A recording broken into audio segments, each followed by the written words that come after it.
Kami dari kelompok 9 akan mempresentasikan hasil diskusi kami mengenai tim desk project laporan kinerja koperasi, di mana kami terdiri dari 3 anggota. Yang pertama Jalesa Rahayu, yang kedua saya Febermania Boris Subayang, dan yang ketiga Talita Syaika Ariba. Nah, adapun laporan pertanggungjawaban yang akan saya jelaskan. Yang pertama tuh laporan pertanggungjawaban pengurus KPRI Bina Citra Husana RSUP Dr. Karyadi Semarang kepengurusan tahun 2020 sampai dengan 2022, tutup buku tahun 2020. Gambaran umum KPRI Bina Citra Husana.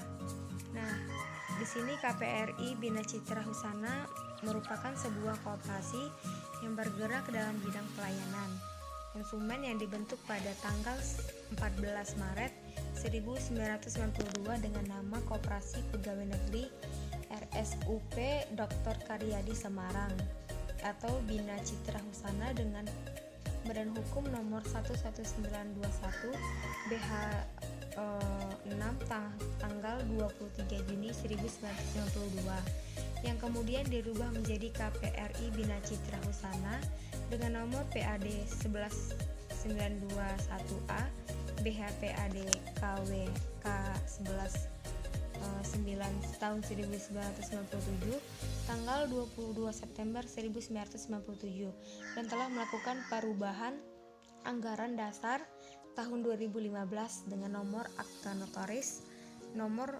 06 tanggal 30 Desember 2015. Nah, adapun isi dari KPRI Bina Citra Husana yang pertama tuh bermanfaat, yang kedua maju, dan yang ketiga tuh sejahtera bersama. Selain dari isi KPRI, ada juga misi KPRI Bina Citra Husana. Yang pertama itu meningkatkan manfaat koperasi bagi anggota dan karyawan KPRI. Yang kedua tuh meningkatkan kesejahteraan anggota dan karyawan KPRI. Yang ketiga, membangun kesadaran pegawai untuk menjadi insan yang bermanfaat dalam melakukan kegiatan di rumah sakit. Yang kelima, melaksanakan kerja nyata dari, oleh, dan untuk anggota. Selain itu, adapun moto KPRI Bina Citra Husana yaitu sejahtera bersama KPRI Bina Citra Husana. Materi selanjutnya akan dijelaskan oleh Talita. Baik, selanjutnya sekretariat yang dimana di dalamnya itu mengadakan surat menyurat dan melakukan kerjasama dengan pihak ketiga guna kemajuan KPRI Bina Citra Husada. Selanjutnya itu bendahara, di mana di dalamnya itu terdapat tidak ada ketergantungan dengan pihak bank untuk penambahan modal, meningkatkan partisipasi anggota melalui iuran sukarela, iuran simpan wajib masih tetap 50.000, menyediakan simpan pinjam tanpa anggunan bagi anggota untuk pinjaman di bawah 100 juta, arus kas atau arus dana simpan pinjam sudah dibuatkan rekening sendiri, penanaman saham sudah dibebankan pajak hasil. Selanjutnya bidang organisasi, di mana di dalamnya terdapat kesejahteraan anggota, pemberian beasiswa berprestasi 2020, pemberian beasiswa sosial 2020, pemberian bingkisan lebaran 2020, pemberian dana pensiun 2020.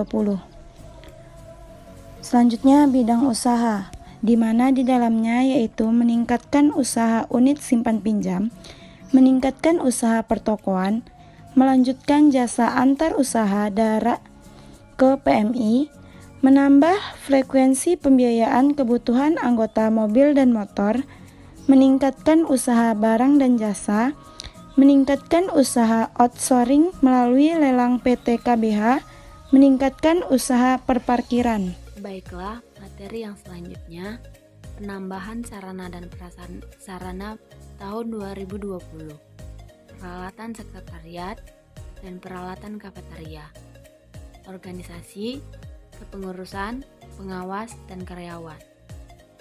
Keanggotaan, jumlah anggota tahun 2020 adalah sebesar 2003 orang. Jumlah anggota masuk pada tahun 2020 sebanyak 60 orang, dan jumlah anggota keluar tahun 2020 adalah 142 orang. Program kerja.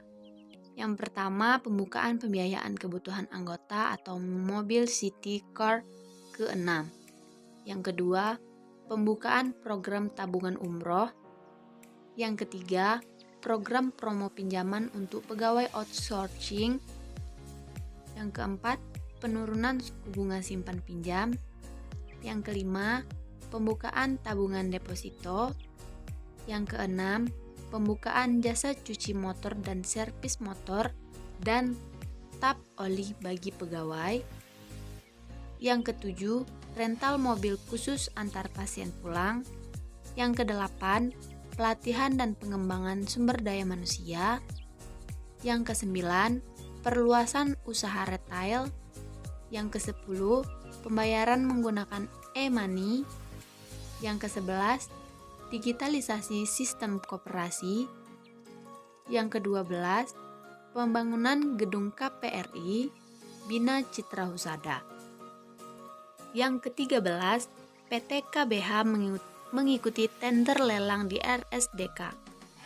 Yang ke-14, PT KBH membuka program kredit barang, elektronik, handphone, komputer, emas, home living, dan lain-lain untuk pegawai outsourcing.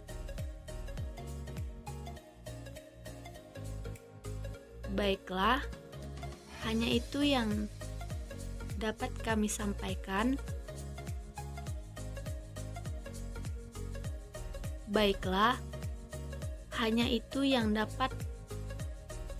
Kelompok kami sampaikan.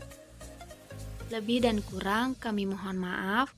Terima kasih dan Assalamualaikum warahmatullahi wabarakatuh.